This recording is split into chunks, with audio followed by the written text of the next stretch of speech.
Welcome to Pushback. I'm Aaron Maté. Joining me is Jacques Baud. He is a former Swiss intelligence officer and NATO advisor. Jacques, thank you for joining me once again. Thank you for inviting me to your show. Thank you. It's good to see you. So, what is your reaction to Putin's announcement escalating the invasion, calling up some 300,000 reservist troops, threatening to use nuclear weapons if the territorial integrity of Russia, in his words, is threatened? Well, first of all, we have to be careful with the wording.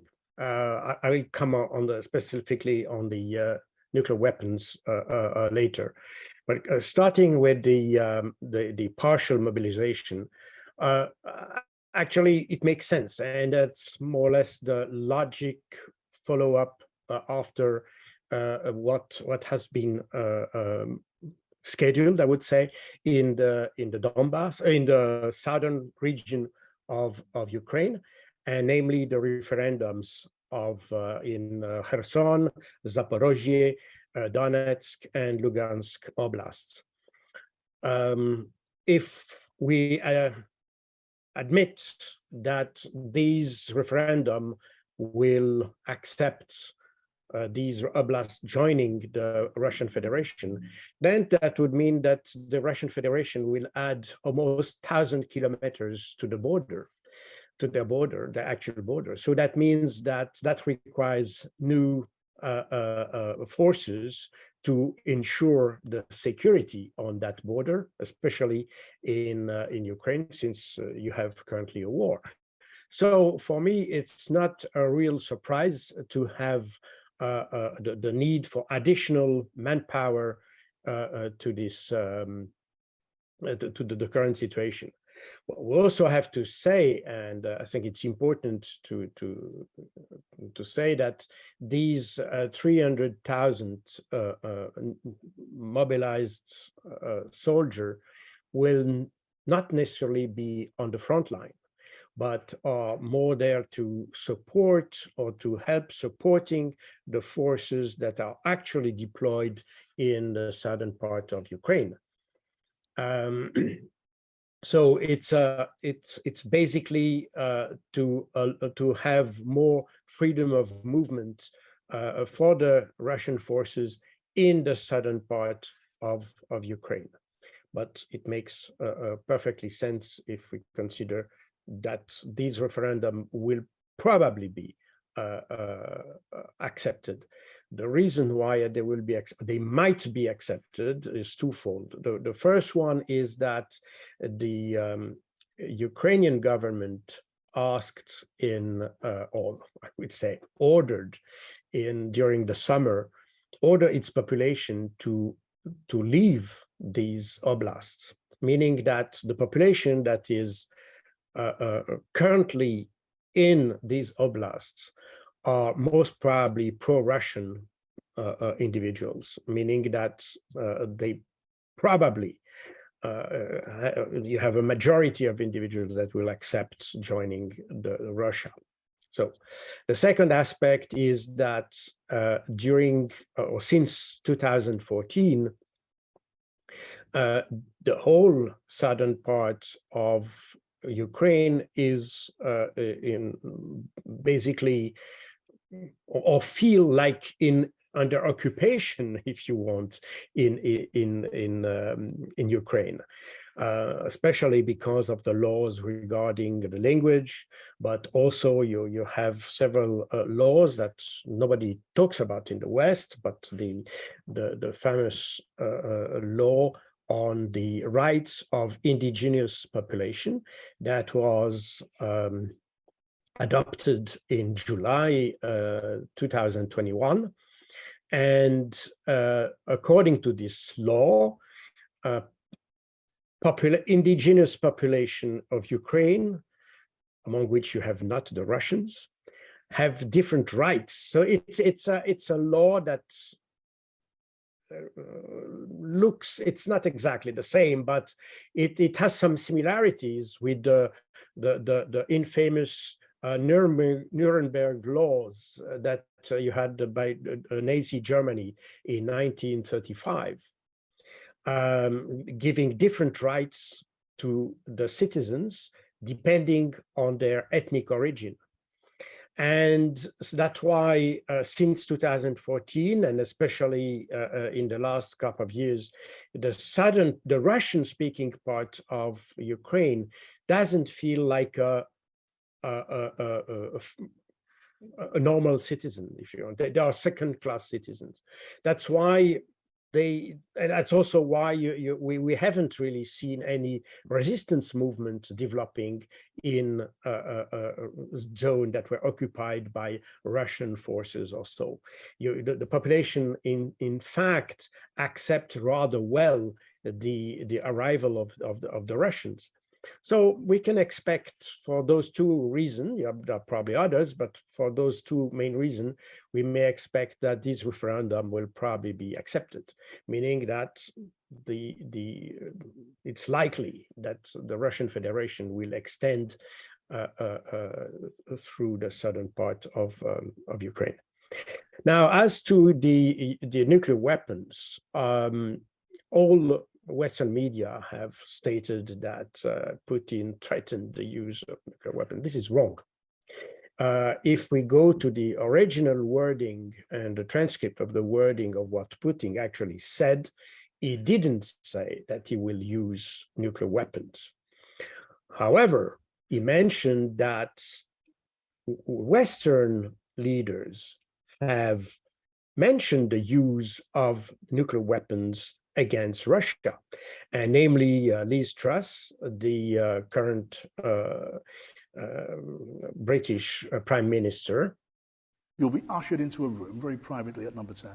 Will be laid out in front of you what are called the letters of last resort, your orders to our Trident boat captain on whether you, Prime Minister Liz Truss, is giving the order to unleash our nuclear weapons. It would mean global annihilation. I won't ask you, would you press the button? You will say yes. But faced with that task, I would feel physically sick. How does that thought make you feel? I think it's an important duty of the Prime Minister. I'm ready to do that.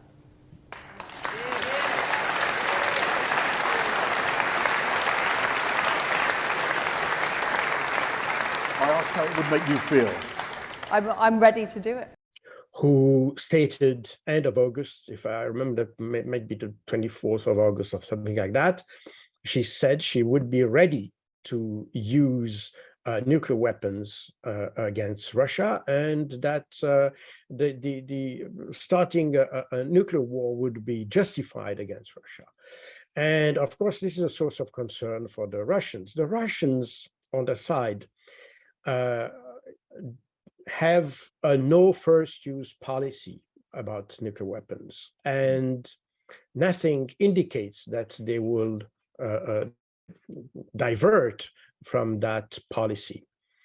I open here a parenthesis and remember, or want to remind you that the US had a no first use policy until April this year. But Joe Biden, early April this year, revoked that policy. And now the US has a first use policy. I mean, not as first use policy, but it means that the US can use nuclear weapons in the first instance, which is totally new in the US strategy. And nobody mentioned that, but that explains also why Vladimir Putin is so keen to insist on the risk of nuclear war. As to the weapons he would use, he didn't mention at all the use of nuclear weapons, and he mentioned other weapons. And in fact, he was mentioning, I mean, he didn't mention explicitly, but we can we know that they have so hypersonic missiles that can defeat most, if not all, the anti-ballistic missile defense that the West has. So that's what he threatened the use of. So that's this kind of missile. And I just want to remind you that very recently, I think those days, the Russians made public their new missile, the new Sarmat, which is one of the strongest and the most powerful missile we have, that can launch several independently guided warheads that can reach almost every single point in the world. So that's probably not a coincidence when Putin says so, because he wants to indicate that if the West wants to go nuclear, he has the proper response, but not necessarily a nuclear response. They have enough tools to do that without going nuclear. So on Biden's policy, you are correct in the defense review strategy, the nuclear posture review that was put out earlier this year by Biden. It says that the U.S., quote, would only consider the use of nuclear weapons in extreme circumstances to defend the vital interests of the U.S. or its allies and partners, unquote. And that, you're right, is walking back no first use, which says that the U.S. will not use nuclear weapons first. So you're correct. But when it comes to Putin, I mean, didn't he say that we would consider using nuclear weapons if the territorial integrity of Russia is threatened? I believe those were his words. And so couldn't that be interpreted to mean that, say, if the territorial of integrity, which would presumably include these newly annexed regions of Ukraine, is threatened, that then Russia would use nuclear weapons? Well, here, again, I come to the words that were used by Putin. Now, you're perfectly right indicating that. I mean, the main consequence of these referendums, by extending, in fact, Russia's border to Ukraine, it makes those oblasts territories of Ukraine, meaning of Russia. That means that from now on, or not right now, but after the referendum, from that point, when Ukraine attacks a city in Kherson or near Kherson or so, it will attack a Russian city. And if, let's say, the US provides long-range missiles or whatever, that will reach the Russian territory, which is what, if I take the French terminology, this is the territory which is sanctuarized. That means that if you reach, or if you touch this territory, you can have a response that is of existential nature, if you want. And although Putin didn't mention that explicitly, the fact that the southern part of Ukraine becomes Russian in itself contains the risk of Russia using nuclear weapons. And that's in the doctrine. That's in the Russian doctrine. It's basically Putin doesn't need to say it now, because this was part already of the doctrine last year or 10 years ago. So nothing new on that. The only difference is that now the border is longer. The Russian territory is larger. But so, of course, there is a risk of Russia using these the nuclear weapons. But again, in the doctrine, the Russians don't use, for instance, nuclear weapons at tactical level, because they have other type of weapons to answer an attack, such as hypersonic missiles and things like that, or very long-range missiles. So they can give a substantive response without going nuclear. That's an important point. Okay. So that means that even if the Russian territory or the new Russian territory is touched, Russia still has instruments to respond without going directly into a nuclear, without going nuclear directly. Got it. Okay. On the outcome of these referendums that are being held in 4 regions of Ukraine, is it a given that, assuming that these referendums vote to join Russia, is it a given that Russia will take these territories? Or, as Anatol Levin, who's a journalist and fellow at the Quincy Institute, he's proposed that Putin actually could use these referendum votes as bargaining chips and basically say to the West that if you accept what you've been rejecting all along, which is neutrality for Ukraine, implementing the Minsk Accords, accepting that Crimea is now Russian, then I will not annex these territories. I will not accept the outcome of these votes, which there's a precedent for, because for the last 8 years, Russia and Putin did not accept the breakaway Donbass regions and claiming to be independent. He was trying to get the US and Ukraine to implement the Minsk Accord. So is it possible that it's not too late for Putin to just say, if you accept Minsk or some form of Minsk, the peace accords, and you accept our other demands when it comes to security guarantees and Ukraine not joining NATO, then I will not annex these territories despite the votes of the people living there?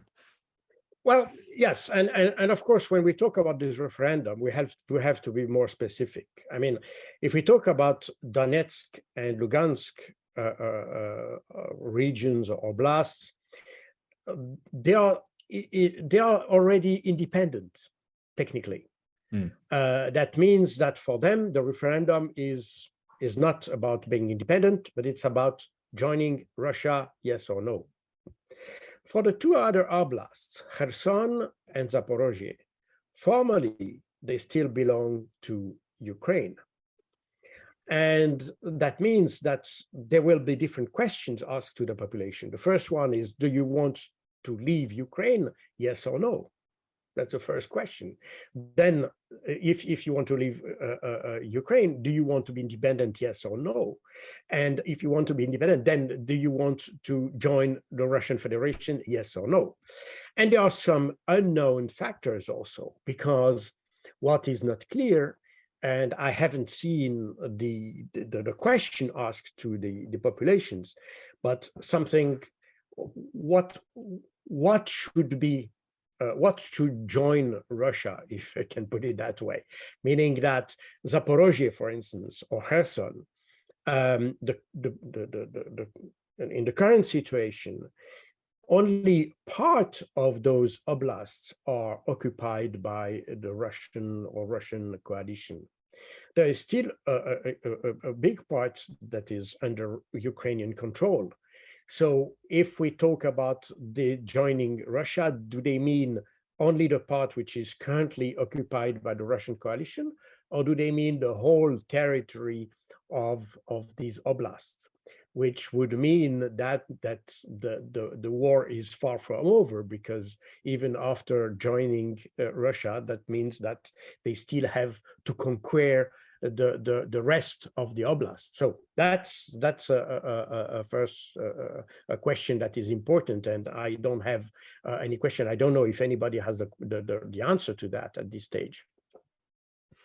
And of course, as you said, just coming directly to your question, whether or not Russia would accept that, this is a good question. I have the feeling that when I heard what was said by Vladimir Putin in his speech, that they are ready to go along with the idea of joining. But again, is that a tactical position, and that they may use that in a negotiation?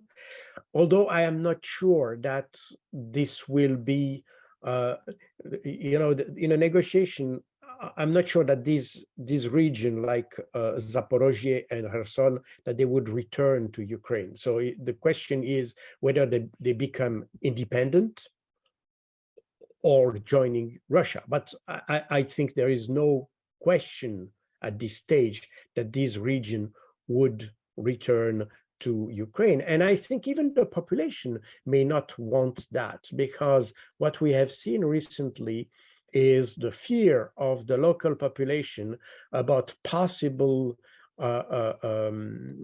retortions. I don't know if it's a proper word in English, but that the kind of revenge of the Ukrainian government against the population who collaborated with the Russians, meaning that those areas that are currently occupied, let's say, by the Russian coalition, I'm not sure they will return to Ukraine in some kind of form. They will remain either independent or joining Russia.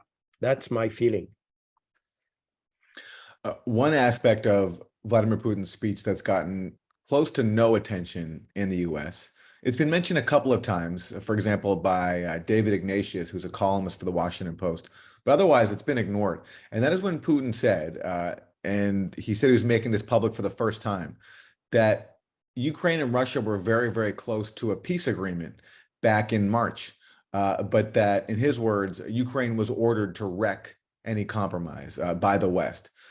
I want to say that publicly for the first time, after the start of the special military operation, also at the Istanbul negotiations, there was a very positive reaction to our proposals concerning ensuring the security of Russia. But it was obvious that the West was not happy with the peaceful decision. So after reaching certain compromises, they effectively were given a direct order to undermine the negotiations. Are you familiar with the details of this? And by the way, I should say also that Fiona Hill, who is a former White House expert, also recently corroborated this by saying in Foreign Affairs that U.S. officials knew that there was the outline of a peace agreement between Ukraine and Russia. It was basically premised on Russia returning to its pre-invasion lines, and in exchange, Ukraine declares neutrality and recognizes Russian control of the Russian-speaking regions of Ukraine, certain ones, not all of them, obviously, and Ukraine receives security guarantees from the West. But now Hill left out what Putin said, and was also being reported in Ukrainian media, that the West refused to support these agreements. Absolutely, and that's in my book. Actually, it's in my last book, Operation Z, and that I mentioned that already in my previous book. No, that's wrong. Only in this book, I mentioned that. The fact is that you had three attempts to have an agreement so far between Russia and Ukraine.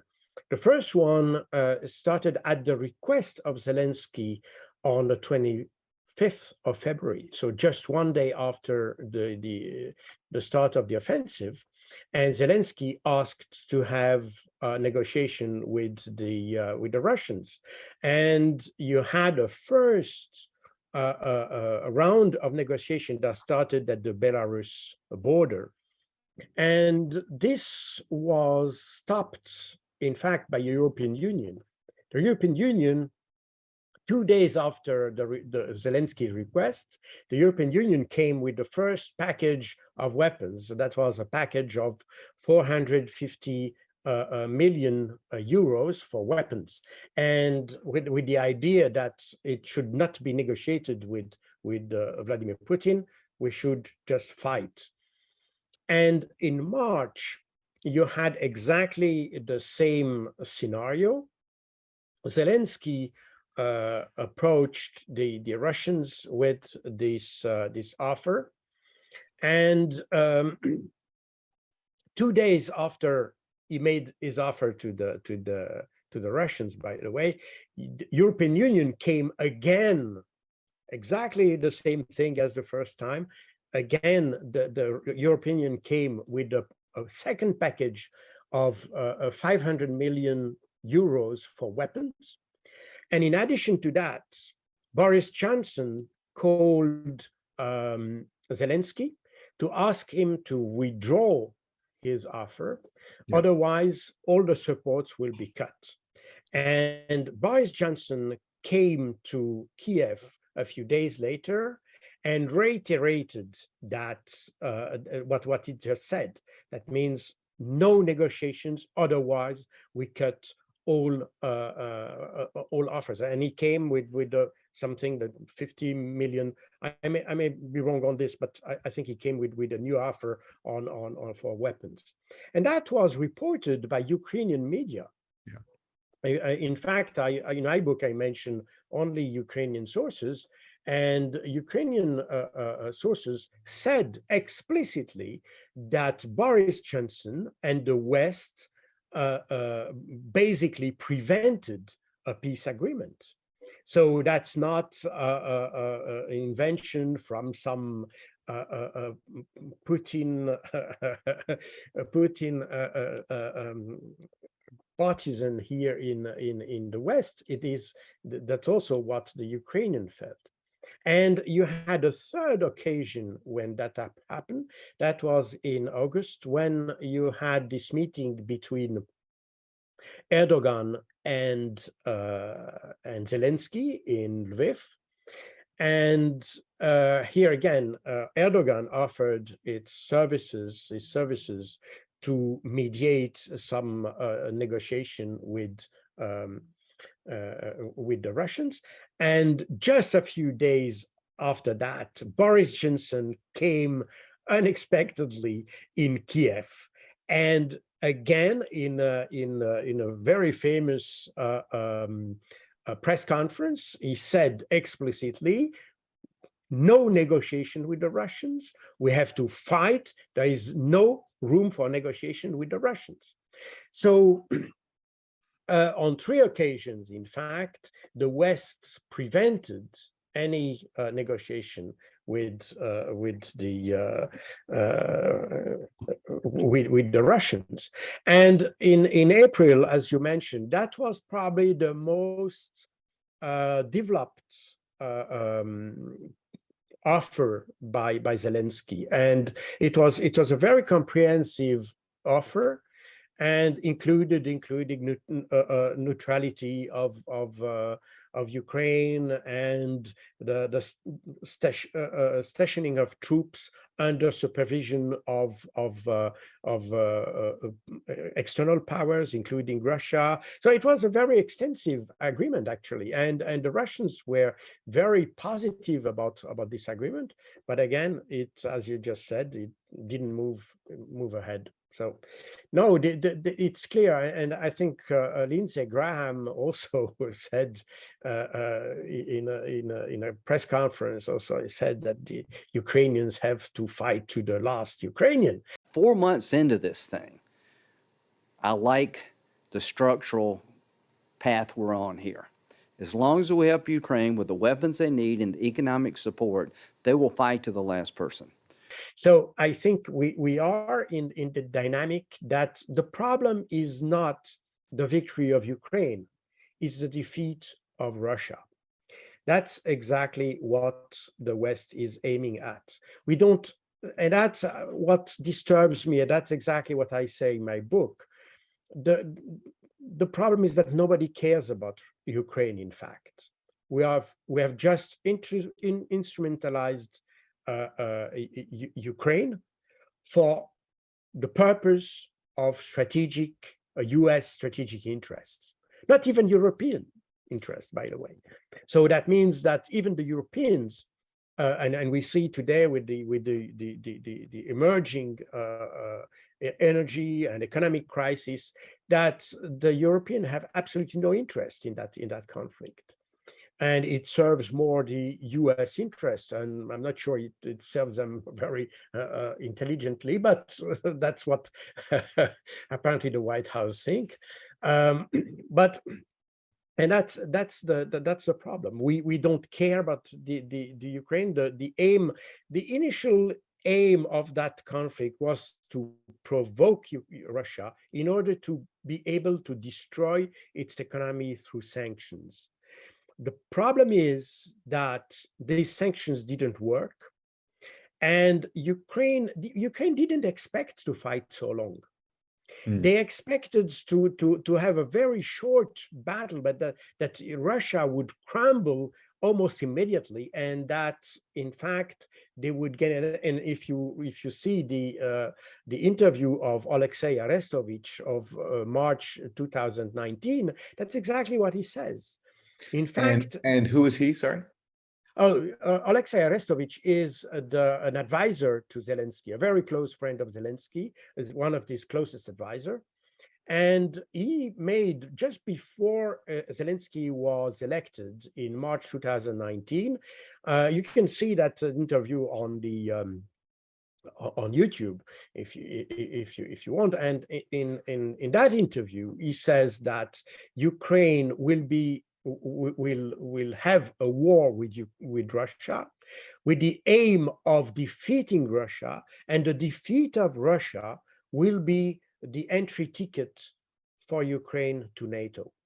Right. And he says even that this war against Russia would happen in 2021, 2022. So that was absolutely clear that this was planned. But the idea was that Russia would crumble so fast that there would be no war. And what we are witnessing today is that, against any expectation, Russia didn't crumble and continued to fight.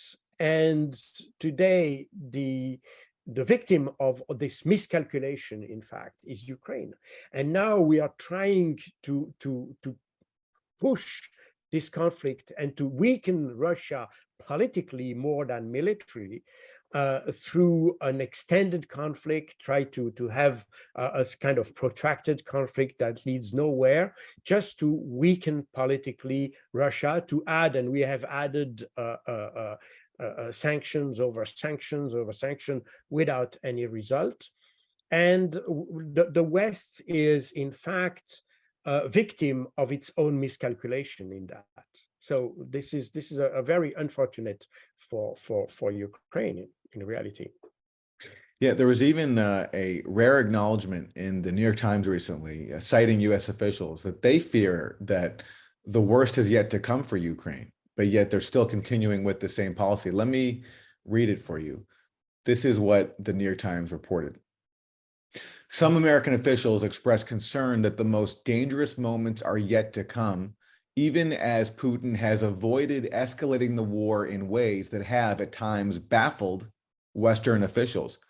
He has made only limited attempts to destroy critical infrastructure or to target Ukrainian government buildings. So that's the New York Times reporting that Western officials are baffled at how Putin has so far avoided escalating the war. And they point out as an example that he has made very limited attempts to destroy infrastructure in Ukraine, as opposed to the US, which, I mean, we know from recent history, when they go into Iraq, for example, that's the first thing they target is infrastructure, water plants, bridges. Russia didn't do that. But my question to you now, though, is after 7 months of this, do you think now for Russia the gloves come off? Is Russia's invasion going to get more brutal and more destructive to Ukrainian infrastructure? No, I don't think so. I mean, we have to remember that the objectives of the Russians were clearly defined. That was demilitarization and denazification. The denazification objective was taken away in May after the taking of Mariupol. And that was said by, I don't know, but some Russian general. So the main objective of the Russians is the demilitarization of the threat against the population of the Donbass. That's the main objective. That means the destruction of forces that threatens population in the Donbass. That's what they are doing right now in the area of Bakhmut, Kramatorsk and Slavyansk and this area. That's what they aim, and that's what they do. They didn't plan to occupy Ukraine. to seize territory in Ukraine, to destroy Ukraine, to destroy or to provoke a regime change in Ukraine. They never said that. These were our objectives that were defined with quotation marks in the West, but the Russians never said so and never made any effort to do so. And in fact, the Russians are very happy with Zelensky, or were very happy with Zelensky. Remember that Zelensky was the one who was elected with the idea of having a negotiation and an agreement with the Russians. So that's why the Russians basically had nothing against Zelensky itself. The problem is that you have extreme right-wing forces within Ukraine that threatened physically Zelensky if he would have a deal with the Russians.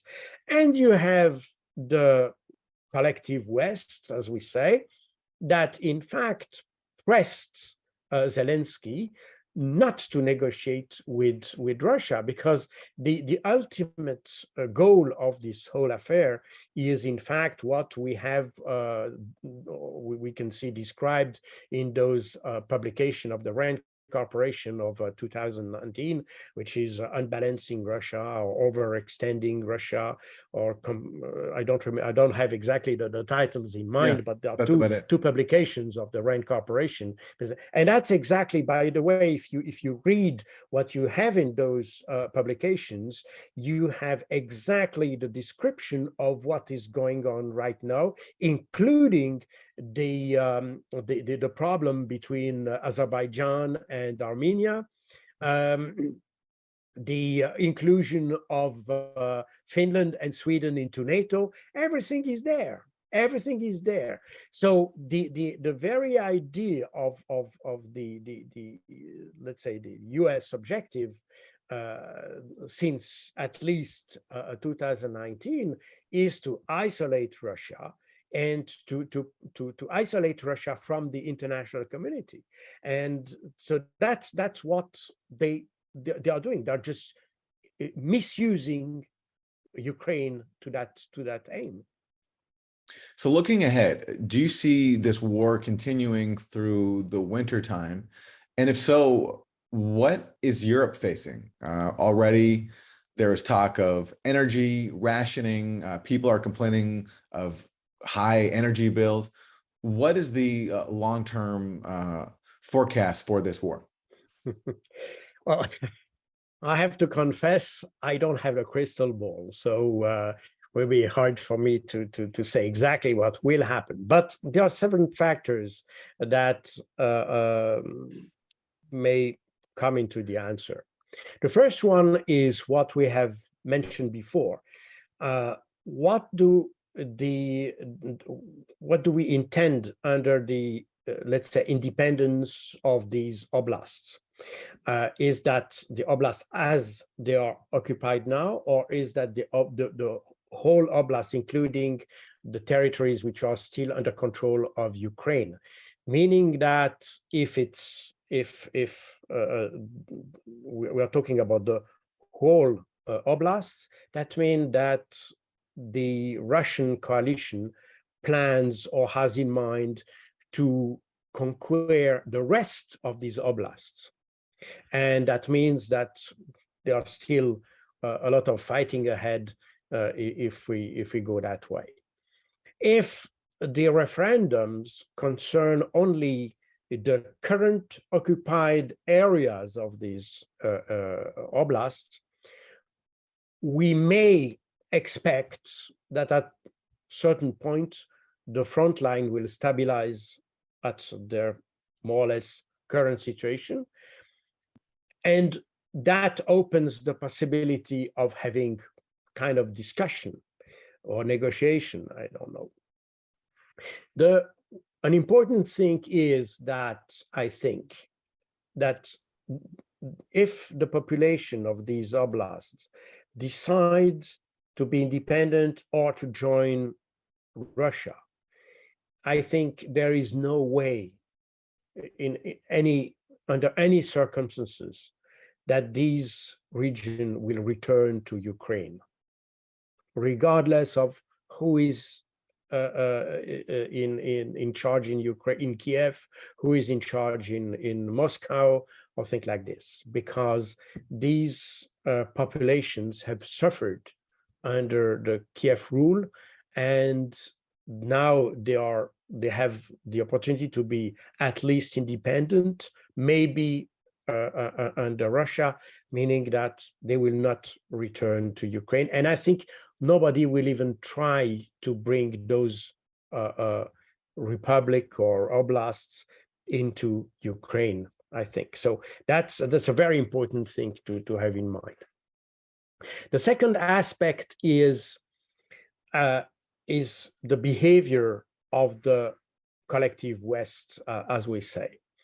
And this behavior depends very much on the social and economic situation Europe will face in the coming months.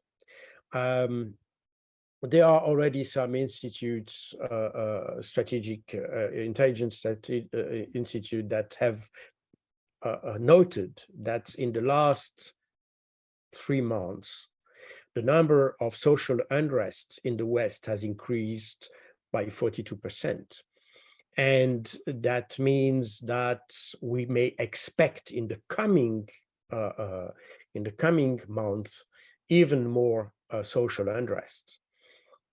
We haven't heard much about this unrest because the media is absolutely silent. It's very interesting to see that in the Netherlands, for instance, you had the farmers have demonstrated for months in the country.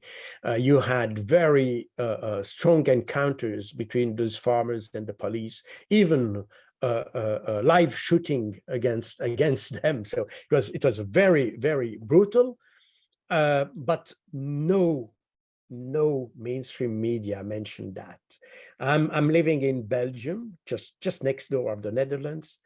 At no moment the media here in Belgium have even mentioned once these demonstrations in the Netherlands, although they have almost blocked the whole country.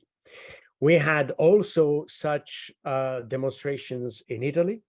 And if we have now this change of government, I mean, and maybe we don't know, the upcoming of the extreme right-wing party, which is not a good sign, by the way, but that's a consequence. It's also a consequence of these unrests that you had early this year or during the summer in Italy. So. And we have seen also we see the problem in the UK. We have seen the problem in Estonia. We've seen Bulgaria.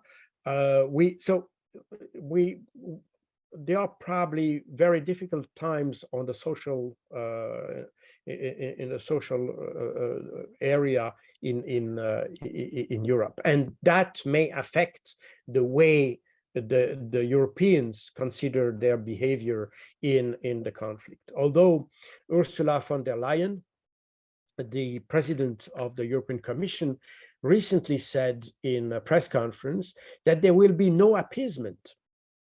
No appeasement. So that means she strives to go ahead with a policy of no negotiation with Russia and a very intransigent position against Russia. The problem, in my view, of that is whether or not we want to discuss to Russia is one thing, but the problem is that the Ukrainians will pay the price for that, and in different ways. Obviously, in lives, because of course, in our media we mention always the figures. I mean, in France, Belgium, Switzerland, French-speaking media, all the information we have about the Ukraine, I can say 100% of the information that comes in the mainstream media comes from Ukrainian propaganda. I mean, the figures, the number of casualties, fatalities, incidents, everything. Although in the English-speaking world, obviously most people is also against Russia, you still have a little bit more nuance in the Well, it's more diverse. We have not just it's more Ukrainian. diverse, but even We even have in the not just mainstream. we have not just Ukrainian propaganda. We also have U.S. government propaganda. So we I have know yeah. exactly. No, that's true, and of course in the U.S., in addition to that, you have the midterms election that affect a little bit the way we want to portray the current foreign policy of the president. So that affect also the thing. But you just read an example of in the New York Times of this peace agreement, or this almost this attempt to have a peace agreement between Ukraine and Russia. That is absolutely not mentioned in any mainstream media in the French-speaking media. So that's it's. I mean, and so that means that what the picture we have in Europe about the conflict is that Russia is losing, that the human losses are Russians, but we never mention the Ukrainian losses. And that therefore, that's why people have no problem instrumentalizing Ukraine, because we don't feel that, we feel that they are from victory to victory, and that they have no casualties and no fatalities. But the reality is very different.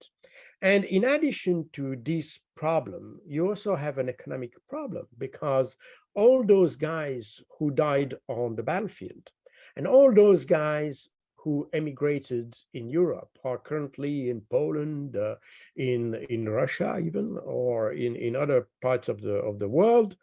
All these guys will miss we are missing in the Ukrainian economy.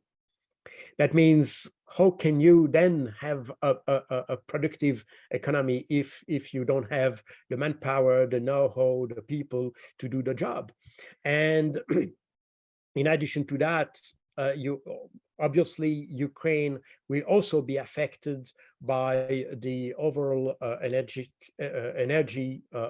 crisis, the inflation, and everything. So, meaning that the economic prospect for Ukraine is extremely sad, and so all that might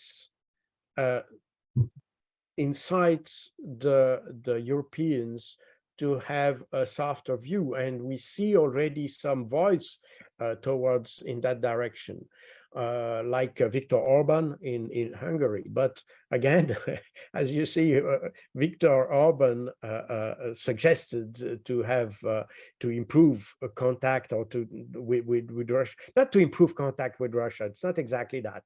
He suggested to give up with some sanctions and try to ease a little bit the relationship with Russia. But the response from the European Union was he will not receive the 7.5 billion euros he was supposed to receive for aid, for European aid to Hungary. So, meaning that for now, the Europeans are very reluctant to open the door to any discussion, but probably in the coming months, with the pressure of the social situation, and as we see even in the country where I am, in Belgium, so we may have a change in the near future. But to be honest, I have no idea. The problem is that my feeling is that the Russians have an extremely rational conduct of the whole thing. This is rational. They have a line. They follow the line, and this is almost predictable if we listen properly.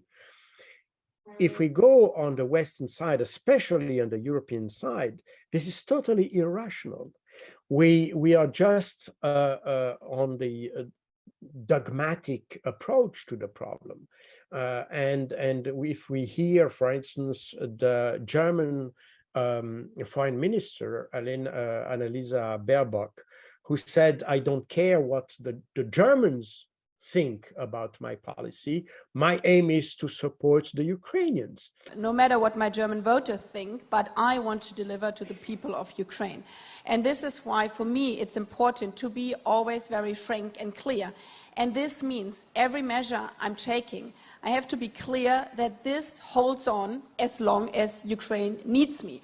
We are facing now a winter time where we will be challenged as democratic politicians. People will go on the street and say, we cannot pay our energy prices. And I will say, yes, I know, so we help you with social measures. But I don't want to say, okay, then we stop the sanctions against Russia. We will stand with Ukraine, and this means the sanction will stay also in wintertime, even if it gets really tough for politicians. So this is something that, as a Democrat or people with sense of the rule of law, and you say, what's going on here? I mean, you are elected by people and you don't care about what they think. You just care about your own objectives. And so that means we are in some kind of irrationality that that allows everything. And that's why it's very difficult to make any substantive or solid or founded prediction. So that's what I can say. I hope that it will go better than it's going. But to be honest, I'm a little bit disappointed, and I'm a bit pessimistic about the situation, because we have people, and we see that in France especially, they don't want to lose face. That means that now they have taken decisions, they have seen that they didn't work, so they are almost they are more in an acceleration process rather than in the process of saying, okay, good, let's stop, let's start thinking and start rethink the whole thing. It's absolutely not that. It's about we are in a kind of a spiral of bad decisions, in fact. Jacques Baud, a former Swiss intelligence officer and NATO advisor, author of the book Operation Z, currently out in French, but will be out soon, translated into English. Thank you very much. Thank you. Thank you for having me in your show. Thank you.